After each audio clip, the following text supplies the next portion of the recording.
This is a real red hunt, and it's the first American red hunt.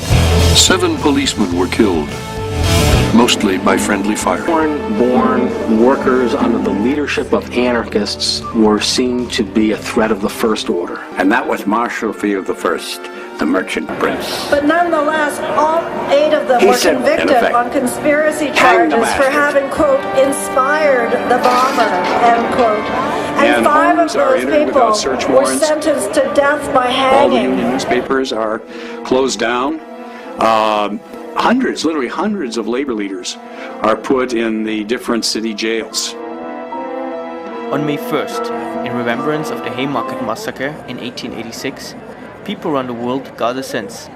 In this over 100-year-old tradition for rallies, riots or marches to gather strength to stand up against the 1%. Workers of the world!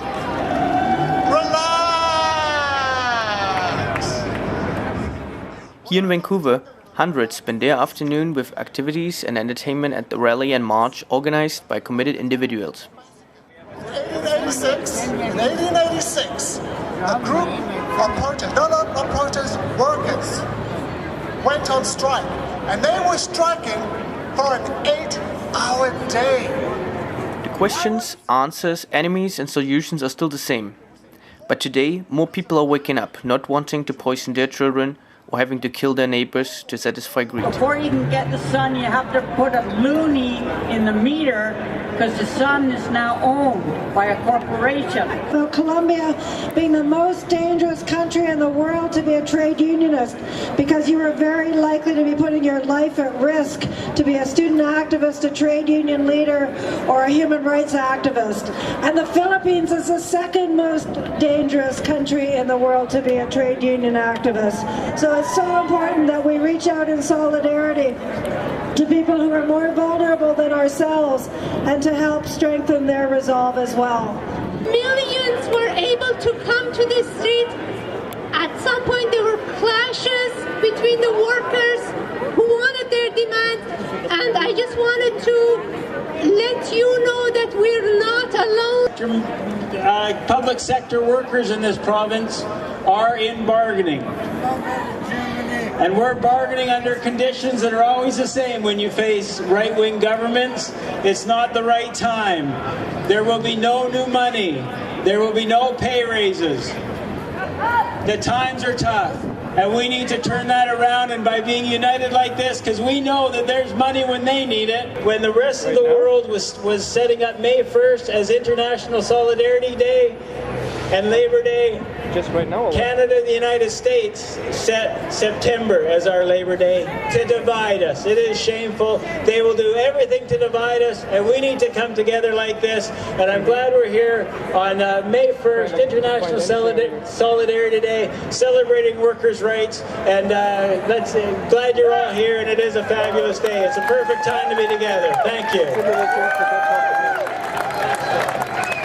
In Iran, security forces attacked labor activists and their families in the city of San Andaj, and they arrested 5 union activists today. Shame. It's good to see you standing together,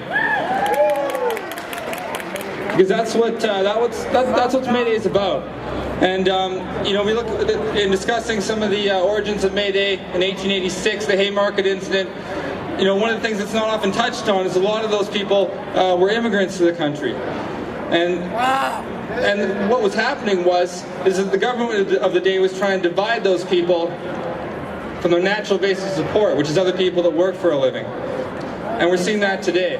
And one of the places we're seeing that is in Quebec. And speaking in a very personal capacity, in Quebec right now, the students are carrying out an epic struggle. It's the longest student strike in the history of Quebec. The last one was in 2005 against the proposed reduction in the system of grants. They wanted to turn it into loans. They wanted to turn it into this kind of indebted bondage that people are kept into. And we're seeing that student debt is now becoming a new bubble in comparison to like the real estate bubble. Over $1 trillion in the US alone. And they won that struggle. when people get together and they work with each other is that the violent repression comes out. So Mayday is about the spirit of overcoming that, and that's through international solidarity. And we're going to need that. We can take a page and we can take a cue from the Quebec workers and looking at what the current government is trying to do with the Temporary Foreign Workers Program. And we can look back to Haymarket, we can see the necessity of standing with and uplifting everyone to have those same rights that we aspire to have, especially in the labor movement. So thank you very much.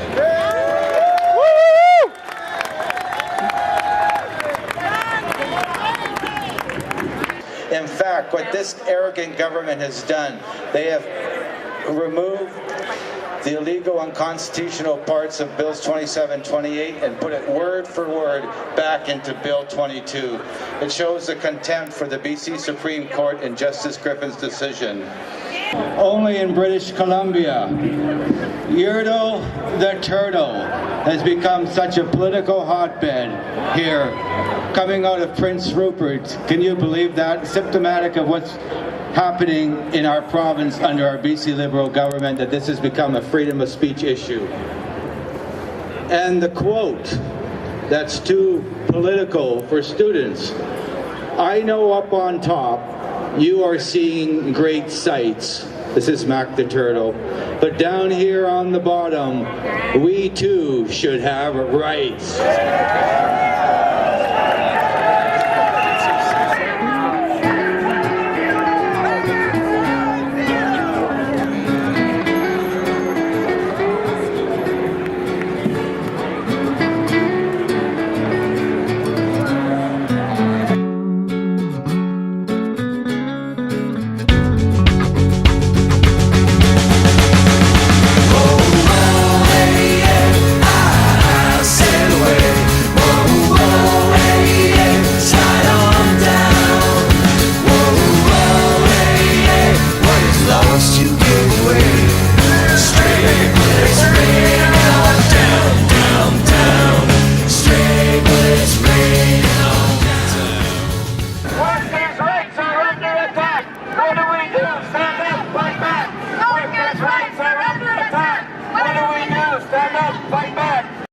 They consulted me about tankers coming in here, and I thought about it because I'm a Genesis, and I said, no tank you.